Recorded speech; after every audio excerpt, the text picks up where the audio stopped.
live. How about a twofer? Like a twofer from your president? How about a little Ghislaine, a little Diddy? A little Ghislaine, a little Diddy, or sorry, Puffy.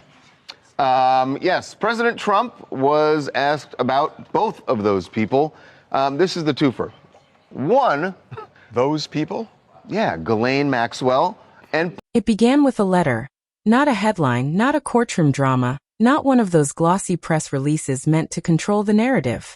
Once he could bend the news cycle with a single note, quietly delivered through back channels straight to Donald Trump, a man who had toasted sparkling drinks with him at Manhattan galas and openly called him a friend. Now Trump sits in the White House, holding that letter like a trophy. When reporters asked whether he would pardon Diddy, Trump smirked and said, "He asked me for a pardon," revealing it came through a letter, then paused just long enough to twist the knife. "Would you like to see it?" He never showed it. He didn't have to. That silence was the power play. If the In judge, October, right. In October 3rd, if the judge denies bail, then Trump is going to make a decision possibly immediately thereafter. Most likely, the judge is going to, based on I don't know. previous decisions, it feels like the judge is going to... We could hardly believe it. The same Diddy who once bragged about being untouchable, the mogul who turned bad boy into a cultural empire, was now quietly asking for mercy. Trump's team confirmed the letter. Diddy's side said nothing. No denial, no statement. Just a silence so loud it felt like the air was sucked out of his legacy overnight. This wasn't gossip about a party or a tabloid scuffle. This was a man who helped shape hip-hop culture, pleading with a president he once mocked to keep him out of a cell. Trump didn't hesitate. He shut it down publicly and unapologetically. "I'm not considering it," making sure everyone heard. That's when the truth landed. This wasn't about justice, it was about payback. There's history here, and Trump never forgets a slight. In the late 90s they ran in the same New York circles, smiling for cameras, trading compliments, until Trump's 2016 run cracked the relationship like glass. Diddy spoke out, Trump fired back, and respect turned into resentment. Trump even admitted it later. "We're human and grudges cloud judgment. Translation, cross him and you're done." So when that letter arrived, Trump saw an opportunity. The kind only he would savor. A former friend now at his mercy. And true to form, he played to the crowd, joking to Newsmax that Diddy was sort of half innocent. Tossing shade at a mixed verdict like a punchline. Imagine hearing that from the most powerful man on earth while you're sitting behind bars. Was, Your Honor, I will accept the Mann Act, but I feel like I was targeted by a weaponized Justice Department, and I now understand what President Trump was saying when he said that happened to him, because we have similar things that happen, and I appreciate what he was saying now. I didn't understand it then, but I understand it now. That's real simple for you to... Insiders say Diddy's team had been working this angle for months, quietly cozying up to people around Trump, and even floating what one Washington source described as six-figure incentives just to secure introductions. The oldest trick in politics, influence dressed up as networking, but it backfired. Word in D.C. is that Trump's camp read it as pure desperation, with one aide allegedly remarking, "He wants out more than he wants redemption." A line that fits given how far Diddy had already fallen. 2 guilty verdicts, a 50-month sentence, and a swarm of lawsuits circling like sharks. He went from penthouses and Grammys to an 8x10 cell at Brooklyn's Metropolitan Detention Center. A place insiders call hell on earth. The same facility that's held R. Kelly and Ghislaine Maxwell, described by former inmates as freezing, violent, and hopeless. That's where Diddy now wakes up every day. Steel bed, thin mattress, no pillow. A grim kind of poetry for a man who once threw million-dollar parties and now fights just to endure a cell block. Even Trump's former fixer Michael Cohen piled on, saying he's staring at cinderblock walls instead of mansion decor. Harsh but accurate, and proof you can't buy your way out of that kind of humiliation. Still, the letter remains the most intriguing piece. No one knows what it said or when it was sent. Trump never produced it. And that mystery has the internet spinning. Did Diddy beg, confess, or offer something more? Trump's tease. Would you like to see it? Only deepened the suspicion that the letter held leverage, not just a plea. What makes it more twisted is that Trump once called Diddy a nice guy, saying they got along great until politics ruined it. before delivering the most revealing line of all.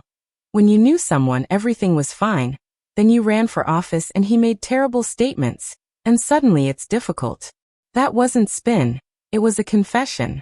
Trump was saying what most politicians won't admit.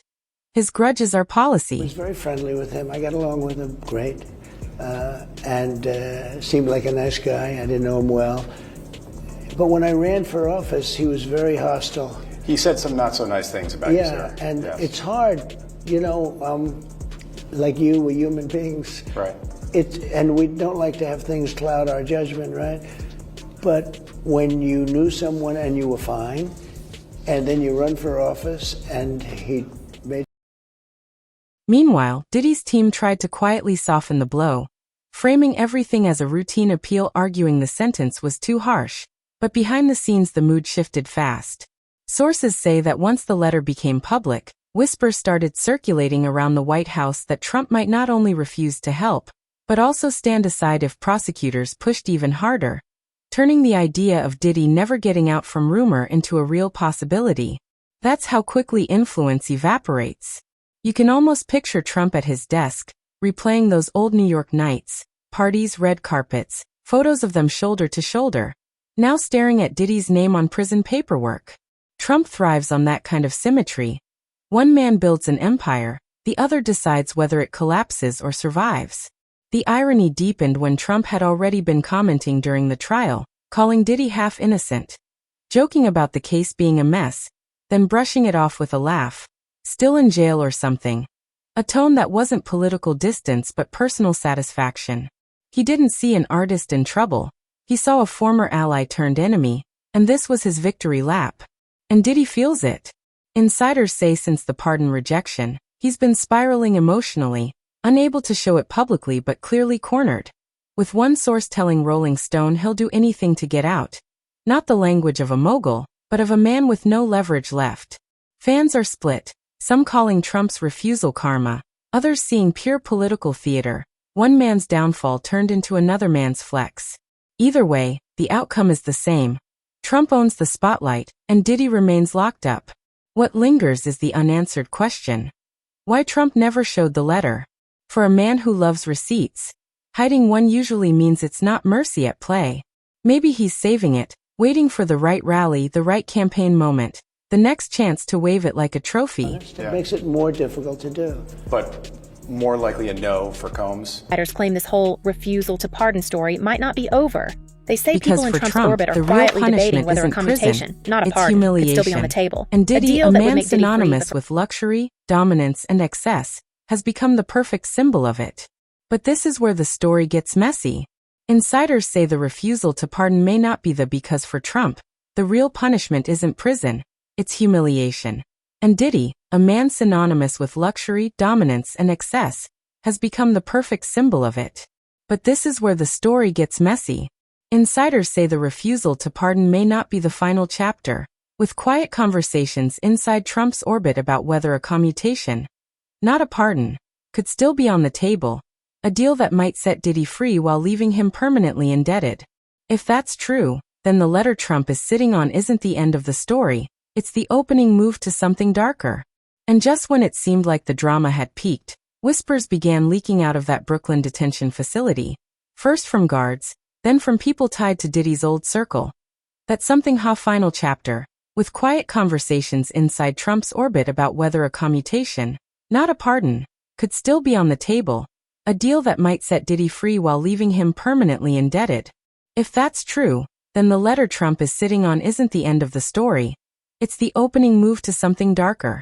And just when it seemed like the drama had peaked, whispers began leaking out of that Brooklyn detention facility, first from guards, then from people tied to Diddy's old circle, that something had gone wrong behind those steel doors. According to a friend, Charlucci Finney, one night Diddy woke up with a blade pressed against his throat. The man holding it didn't strike, he just stared. Finney said it wasn't an attempted hit but a message. If the man wanted him hurt, he would have been in a place inmates call hell on earth. A moment like that doesn't end in blood. It ends in warning. And warning held a knife to his throat. he woke up and this guy basically had him, and he had the knife, and Diddy was at this person's mercy. Now, it's unclear what exactly happened from there. Was there a guard that came in? Did Diddy somehow fight this person off? Well, seems unlikely that happened. Or did the person just leave? Bottom line, this guy, at least according to people close to Diddy and Diddy himself, could have hurt him badly or even taken. When we looked at the timing, it turned eerie. The alleged attack reportedly happened just after Diddy's team filed yet another appeal, and only days after Trump publicly mocked the letter story again, making it feel like the walls were closing in from every direction. His lawyers had begged for a transfer, even offering his $48 million Miami mansion as house arrest, but the judge flatly refused, labeling him a flight risk. So the man who once hosted white parties for Hollywood's elite was left sleeping in a concrete box on a steel bed with no pillow, staring at cinderblock walls instead of mansion decor. As Michael Cohen put it, a line that landed harder than any headline. The Metropolitan Detention Center's reputation only deepened the humiliation. Power outages, violence, national scandals, and a roll call of disgraced names like R. Kelly, Ghislaine Maxwell, and Martin Shkreli, a list Diddy has now joined. Those close to him say he's furious, pacing, paranoid, convinced he's being targeted, though whether that's isolation or instinct is impossible to tell. Rumors exploded, some claiming the incident was staged to force a transfer, others insisting it was a warning sent from the outside. While the most unsettling whisper suggested people in Trump's circle were mocking the whole thing, with one aide allegedly joking that Diddy should have written a better letter. Cruel, but believable, especially since the same insiders who once chased his donations now treat his name like a punchline. Meanwhile, the appeal itself reads like a Hail Mary. His lawyers argue others convicted under the Century-Old Man Act served far less time, and accuse the judge of acting like a 13th juror, leaning too heavily on the freak-off evidence that defined the trial. Strip away the legal language and the message is brutal. Diddy is being painted as a man who used power as a weapon, underscored by the judge's blunt line. Good works can't wash away what you did. I'm happy to go.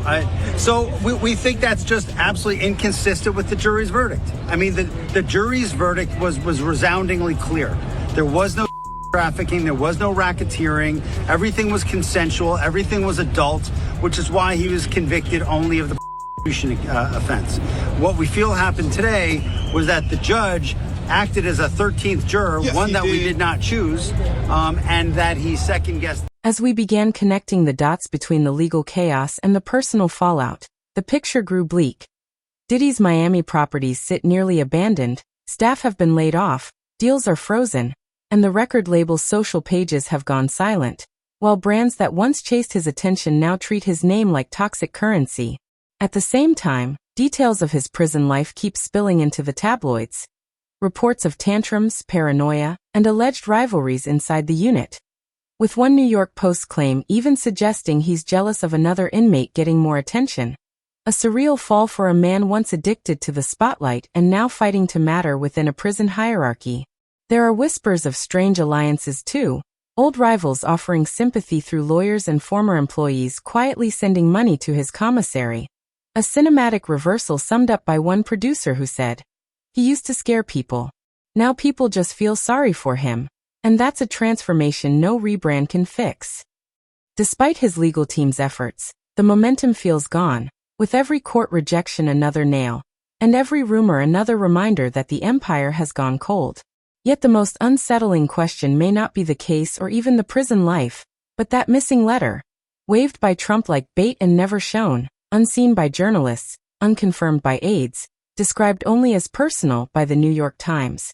A single word that keeps speculation alive about whether it contained a confession, an offer, or something compromising, and leaves the lingering sense that as long as Trump still has it. This is going to be a great PR thing for Trump. So how do things get leaked? They get leaked when people want you to know what might be happening. You know what I'm saying? Yeah. Now, at the same time as this news came, like literally right before this news broke, there was a notice filed by Diddy's attorney, Alexandra Shapiro, who is in charge of his appeal. And they basically just put the court on notice that in 4 to 6 weeks, they're going to be appealing. Some people close to Diddy believe that letter is haunting him, not because it proves guilt, but because it exposes desperation. And in his world, desperation is worse than failure. Others think Trump is holding it for his own reasons, following a familiar pattern. He never wastes a good secret, he shelves it and weaponizes it later. If that's true, denying the pardon may have only been the public move in a much deeper game. Meanwhile, MDC Brooklyn remains a nightmare, with reports of staff shortages, inmates going weeks without proper showers, and fights erupting over nothing, capped by a fatal attack last summer that shattered any illusion of safety. Diddy's lawyers warned the judge that conditions like that make it impossible to prepare a proper appeal. But the court didn't budge. Comfort was never part of the equation. That's the bitter irony. Trump's half-innocent jab may have sounded cruel, but in that system, half-innocent still earns a full sentence. What's just as striking is the industry's silence. No campaigns, no celebrity coalitions, no voices rushing to his defense. The same people who once wore free puff shirts won't even tweet, as if everyone's waiting to see which way the wind blows, whether Trump stays quiet or another letter surfaces. Some insiders insist there was a follow-up, sent months later through intermediaries tied to Trump world lobbyists. And if that's true, the story isn't finished, it's looping. And every time Trump is asked about it, he gives the same smirk, the same evasive answer, like he enjoys keeping the tension alive. Leave it alone, he wasn't supporting you, but the source made it clear Trump is going to do what he wants, so it can happen as early as... What's been quietly building beneath all of this is a far more unsettling question. Who's talking now? The spotlight has started to shift away from Diddy alone, and toward the people who once orbited him. Names from the old bad boy inner circle, socialites from those glittering Miami nights, and familiar faces from his most infamous private events. Multiple sources say the FBI has quietly reopened parts of its 2025 probe, not because of new evidence, but because new witnesses have stepped forward, with whispers that at least two major figures from Diddy's party scene are cooperating, and that one may even be a celebrity who once appeared in his music videos. We've seen this pattern before. Empires don't collapse from the top, they fracture from the edges, when assistants, security, and background guests become the biggest liabilities. What makes this moment different is how deep the connections run. With reports suggesting some Hollywood attendees once brushed off as casual guests are now described in sealed filings as potential witnesses. Even if only part of this is true, the damage is already done. Every red carpet photo and archived Instagram post is being re-examined like evidence. Accounts are going private, images are disappearing, and to the public, that looks like panic, and panic almost always means there's something worth hiding. And/or called into that courtroom, people who we hadn't heard about prior, like Mike Myers, Austin Powers, Mike Myers. Why is he getting called? Why is he on the witness list? That'll be fascinating. And then, of course, there are the no-name, quote unquote, women who are going to have to find every ounce. The deeper we dig, the more it feels like Diddy's downfall is dragging others down with him. With industry insiders whispering that the FBI's reach may not stop at music but extend into fashion, nightlife, and even tech investors tied to his later ventures. Everyone who once profited from his brand now seems to be racing to distance themselves, as lawyers scramble, NDAs get dusted off, and publicists quietly erase old affiliations, proving that even without indictments, fear alone can rewrite reputations. And in Hollywood, that's a punishment of its own. The irony is sharp. The man who once declared can't stop, won't stop, is now confined to a cell barely big enough to turn around, serving time for crimes rooted in control while every aspect of his life is now controlled for him. And it's hard not to wonder if that reversal is exactly the point Trump wanted to make. That power isn't permanent, and even the mighty can end up begging with nothing but a pen and paper. The appeal is still pending. The violence inside that jail hasn't slowed, and that letter remains missing, a ghost hovering over everything. If it ever surfaces, it could blow open more than just Diddy's case, exposing an entire network of influence and complicity. So the question lingers. Was this about justice, or vengeance dressed up as law? Did Trump deny the pardon to send a message? Or is he holding something too powerful to reveal? We'll leave that for you to decide. Tell us what you think. Is this a downfall, or a setup? Because in stories like this, the truth never stays locked up for long.